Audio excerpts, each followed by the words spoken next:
Another skill you'll need for this test is being able to write the equation of a wave when you are given data. So I got some more pendulum data, and we're going to take this data and write the equation of that wave. So even though I can't see it makes it wave, it does, and I can write this equation. So first, we need the midline. So the midline formula is you take the highest point, the lowest point, add them together, and divide by 2. You're taking the average.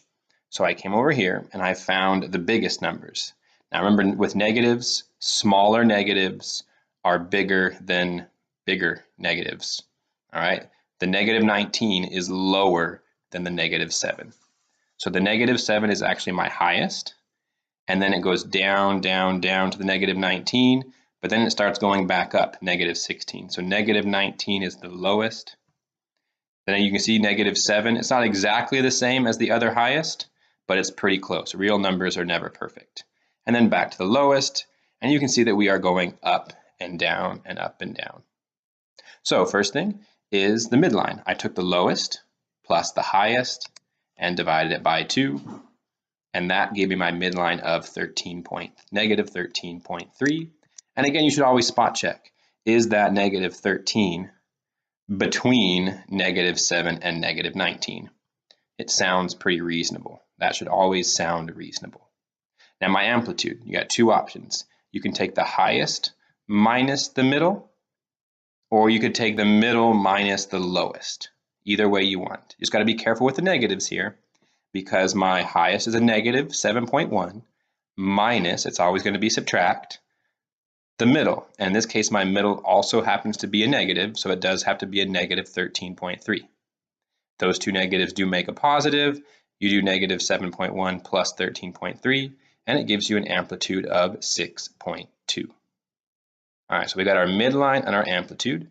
If we're going to write this equation, we next need the period. So a couple ways you can do that. If you have enough data, you can measure between the highest to the highest, or lowest to lowest. All right, because I had enough data, I just did that.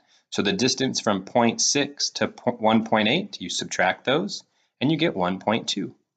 If you didn't have enough data, you could just do the highest and the lowest. So 1.2 minus 0.6 is only 0.6, and then double it, which would give you 1.2 again. Now remember, if you're writing an equation, the period does not actually go in the function. So you have to, again, do this formula. Period is equal to 2 pi over b. The period is 1.2. We got that from our table. Now we have to solve for b. And it becomes b equals 2 pi over 1.2. That is what goes in our equation. Now, the next part's a little hard to visualize because we don't have a visual, but we need to start somewhere, okay? If we're going to pick either a cosine or a sine function, we have to know where we're going to start. So I decided the easiest would just be start at the highest point. That would give me a cosine function. So there you see my phase shift is x minus 0.6. That means we are starting at this point right here. That is the highest. So we have a positive cosine. My amplitude goes there. The b value goes right there. And then at the end is the midline. So there you have all the pieces. You didn't even have to look at the graph, but they're all there. So I want you to try that. Here is another data set you can take a look at. Pause the video there. This is the only practice problem for this one. And write the equation that models this data set.